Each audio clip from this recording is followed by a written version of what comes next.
Okay, we're back, and I just plugged in a microphone, and I'm going to show you how we want to make sure that someone is getting that microphone. So we will go to our talkback microphone. We'll press the talk button. We say, hey, can you talk on your mic? So now I'm going to pretend I'm talking, and we don't know what microphone they're on because maybe, I don't know, they just picked up a microphone. And we'll say, can you test their mic? And you're going to ask them, can you just talk? You can say, can you give me test 1, 2, 3? So again, I don't know what mic I plug this into. So I'm going to check one of these things that's very important. If I press the PFL button, let's go here. PFL, check 1, 2, 2, 2, 2, 2, 2, 2, 2. Now the PFL button, I'm going to keep pressing it till I see a signal. Check 1, 2, 2, 2, 2, 2, 2, 2. Oh. 2, 2. Did you see that? When I press this button in, you'll notice that my meters over here have lit. So that gives me a good indication that this microphone on channel 13 is the one that they're using. Okay? Even it says pulpit. So I know this is their mic, so I'm going to go ahead. And leave all these. I'm going to take my EQ out. Now what I want to do is set a good level. So there's two things you'll need to do here. And setting a level, you're going to, while the person is talking, you're going to have them talk, and then you're going to watch this light right here, and then you're going to move the gain control. So I'm going to say, can you keep talking?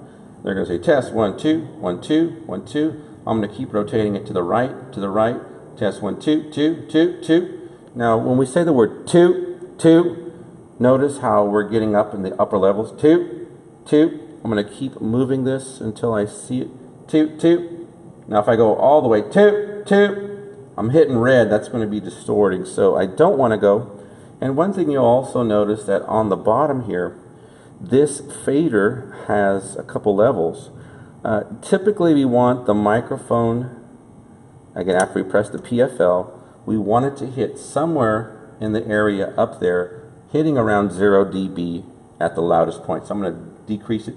2, 2, 2, 2, 2. Check 1, 2, 2, 2, 2, 2. Now, if you're working with a singer, you may say, hey, can you sing part of your loudest? 1, 2, 2, 2. So right about there, I'm pretty happy with the volume level because I know if they go 2, they go louder. I'm not going to hit the red, but I'm still keeping a pretty good signal. So once that's set, I'm going to leave that set there. Okay. I can work on the EQ later. I'm going to decrease the PFL button, and now I can literally begin to mix them and realizing that I've set my gain properly. Now you're wondering, well, why do we need 2 controls for our volume?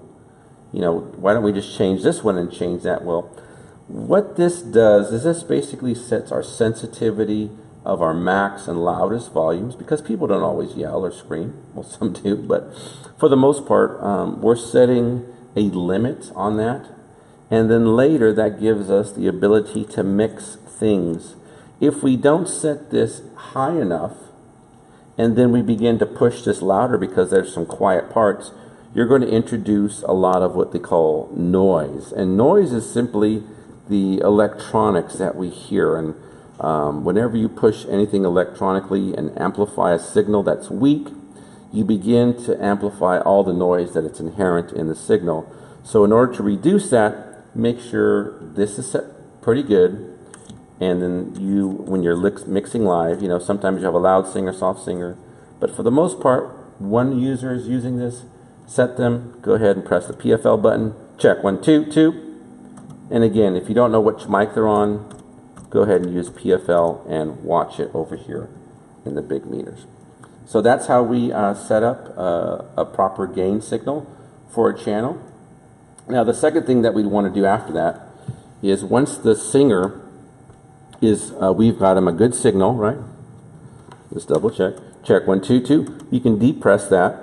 You'll notice we're getting a signal right there inside, and that's okay. It's okay if they don't hit 0, 0. I'm not going to clip. That's great. The next thing I want to do is I want to make sure I give them enough volume in their monitor. It's pre-fader. And if it's Anna, I'm going to say, go ahead and keep talking. And basically, you're just going to adjust this, adjust, and you're going to use your talkback mic. And you're going to say, how does that sound? And they're going to say, no, I want a little bit more.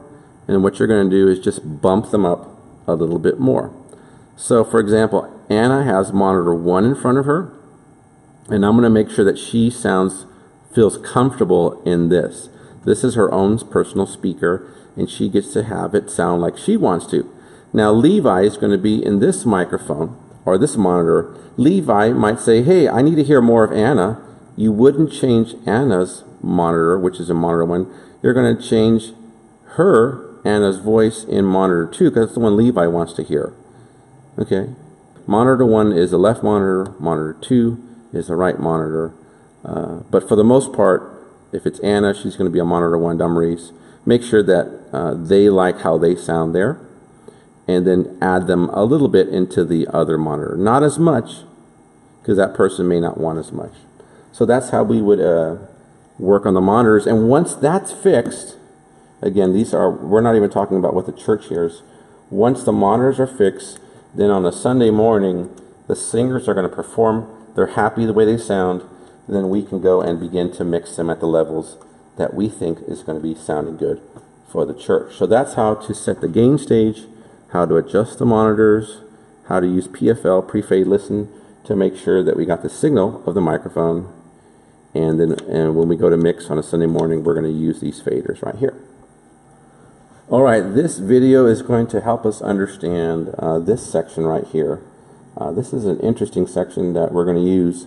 We have what we call a bus system. We have 4 buses, and these actually are able to be, what goes in these faders is really determined by these buttons that we push. So all our microphones have left and right, which are these 2, even though we're running a mono system. Left and right are there. We're going to introduce 3 and 4, but mostly just 4. Again, these are done in pairs, so everything on the mixer has indented 3 and 4, so that when we mix here, all these are going to send another signal to this channel over here. Now this thing, we're going to take a direct output of 3 and 4. We can leave them up. 3 and 4 are going to go directly into our Mevo. So on a Sunday morning, our mains are going to look like this. We're going to leave them at 0. We're going to leave these at 0. We're going to make sure everything on the channel strips have been pressed left, right, 3 and 4. We don't need 1 and 2. Okay, we can even mute these if we want. We're going to make sure that our 5 and 6 auxiliaries are in the up position. The monitors are going to be in the pre-fader position. And then so when we mix, we're going to get a nice sound to the Mevo. So we're going to talk about the Mevo in the next video. But before we do that, let me just remind you a couple things. This is our headphones, and we have a wonderful set of headphones that we purchased. Really good, high quality. Headphones are important because, for example, maybe the audience is there, and we need to check some levels. By pressing the PFL button here, it also sends that PFL to this headphone, and we can monitor.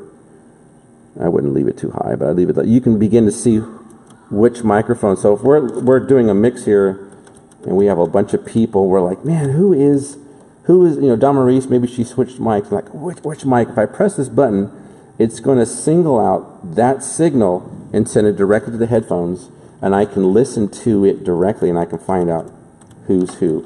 So that's your monitor mix, a very powerful thing to use. Again, so feel comfortable to use that, the talkback mic. And so now we're going to go into setting up the Mevo input.